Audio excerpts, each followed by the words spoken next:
Kan pertama itu belajar itu wajib kiai, sholat itu wajib. Ketika waktu itu bertabrakan, apa lu yang kita kerjain? Sedangkan di Al-Quran sama-sama sedangkan di Al-Quran itu dijelaskan inna sholata kana anil fahsai wal munkar. Baru belajar pun dijelaskan ikro, bacalah, kan disuruh kita untuk belajar. Jadi kalau misalnya waktu itu bertabrakan, yang mana dulu yang kita kerjain? Apakah sholat duluan atau belajar duluan? Itu memang khususnya di kampus itu sering dosen itu kadang udah waktunya azan, dosen masih menjelaskan atau masih terus lanjut. Ada mahasiswa yang komplain, Pak, udah waktunya sholat kan, udah waktunya sholat, kita sholat dulu. Padahal dosen itu mikir gini, ya kalau misalkan kalian sholat dikasih waktu 5 menit nggak cukup, malah menghabiskan sampai 30 menit. Lalu bagaimana, mana yang didahulukan, sholat atau belajar? Harus dilihat. Maka kalau sholatnya itu tidak ada lagi jamnya, contoh waktu duhur, sudah masuk waktu duhur, duhur itu kan kalau kita lihat jamnya lah, nggak usah pakai istiwa ya. Kita lihat jamnya, anggaplah jam 1 kurang 15 sampai jam 3.30 lah. Baru azan zuhur, ya kita diam. Azan zuhur.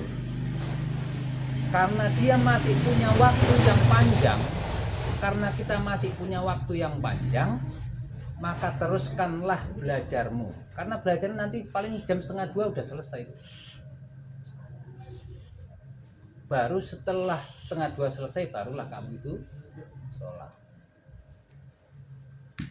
Khawatirnya waktu kita ngajar itu cuma 50 menit, kita habiskan 30 menit untuk sholat. Alasannya apa?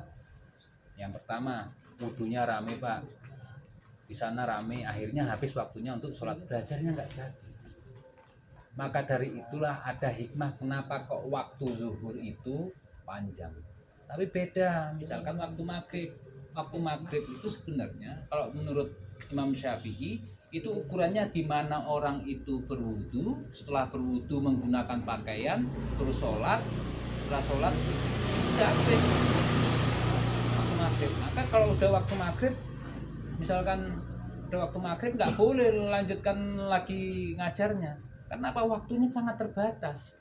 Atau waktu subuh itu sangat terbatas. Yang harus dahulukan mana? Kalau waktunya mepet, tidak ada lagi waktu untuk milih sholatnya. Tapi kalau masih panjang, pilih belajar dulu. Karena apa? Makanya jadi orang yang rajin sholat. Orang rajin sholat itu paling bahasa mudanya gini ya. Kalau orang ini sholat, ini masih tak tunggu ini catatannya. Karena apa? Orang ini biasa sholat. Tapi kalau orang jarang sholat, malaikat itu udah naik dulu, paling nggak sholatnya orang itu. Kenapa? Biasa nggak sholat. Bahasa candaannya gitu. Jadi nggak apa-apa. Kalau waktunya masih panjang, lanjutkan dulu belajarnya. Karena kemurahan Allah, rahmat Allah itu lebih besar daripada kasih sayang manusia. Maksudnya gimana? Ya Allah ngasih rahmat waktu untuk sholat duhur dari jam 1 sampai jam 3:30. Tapi kasih sayang manusia nggak nyampe dari jam 1 sampai jam 3:30. Keluarlah kamu dari belakang. Keluarlah kamu dari kelas. Mana yang kamu dulukan? Artinya ya dulukan ini, karena apa? Rahmat Allah itu lebih luas. Nah, itu. Kalau bangun 6:30 masih bisa sampai subuh. Kerjakan. Kadang saya bilang gini, yang namanya sholat itu kayak perjanjian antara manusia dengan Tuhan. Perjanjian manusia dengan Tuhan. Kadang Ini saya pahami dari ulama ya, karena ulama seperti misalkan Syafi'i juga itu kalau misalkan ada sholat kita yang ketinggalan suruh dikodok lah. Jadi gini, tapi nanti beda, ada beberapa kelompok yang nggak setuju ada namanya kodok. Kodok itu ada beberapa kasus. Yang pertama itu karena ketiduran, dan ini pernah dialami oleh Nabi. Ketika Nabi melakukan perjalanan sampai sebuah daerah, itu sudah mau mendekati subuh, Nabi mau tidur, cuma takut, Nabi khawatir pada waktu itu kalau misalkan tidur nanti terlewat subuh. Lalu ada sahabat yang bilang, ya sudah Rasulullah, sholat saja, nanti saya yang jaga malam, waktunya subuh nanti saya bangun nih. Oke, Rasulullah pun percaya. Kemudian Rasulullah tidur. Ternyata yang jaga malam ini juga sama-sama capek. Akhirnya karena kecapean, bukannya jaga malah ikut tidur. Nah, tiba-tiba Nabi itu terbangun, matahari itu sudah mulai naik, tampak. Lalu apa yang dilakukan Nabi? Nabi langsung bersuci, kemudian melakukan sholat subuh. Artinya apa? Ketika kamu itu memang tidak kamu sengaja, itu boleh dikerjakan. Contoh bangun tidur jam 6:30. Tapi masalahnya kamu itu bangunnya 6:30-nya setiap hari.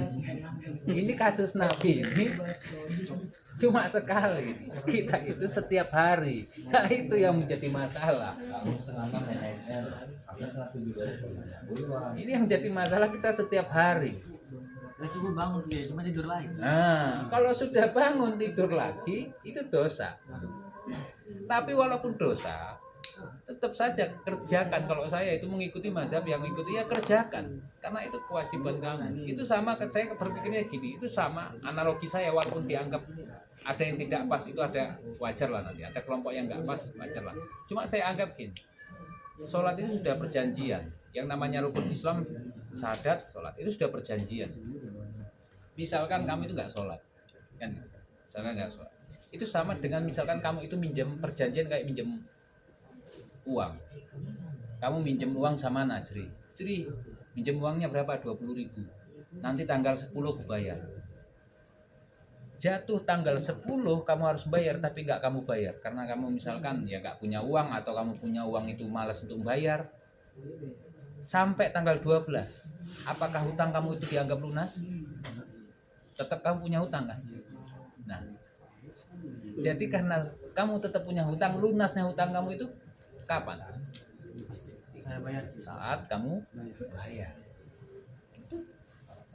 Nah, analogi saya gitu.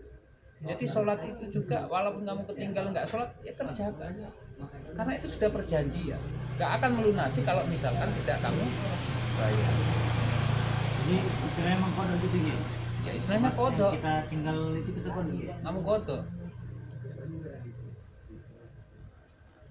Ini kayak kecuali kodok. Ya kan kalau yang biasa misalkan usoli, misalkan ada usoli fardu subhi rakaat ini mustaqbilal kiblat, kan adaan biasanya. Ini karena mengkodok jangan adaan, jadi kodokan. Ini masalahnya jam 5:30 udah bangun atau jam 5:15 udah bangun. Iya. Kerjakan. Jadi kalaupun jadi toh nanti kalaupun misalkan itu sholat itu kamu itu ya apakah dosa, ya tetap dosa, tapi paling tidak hutangmu sudah lunas.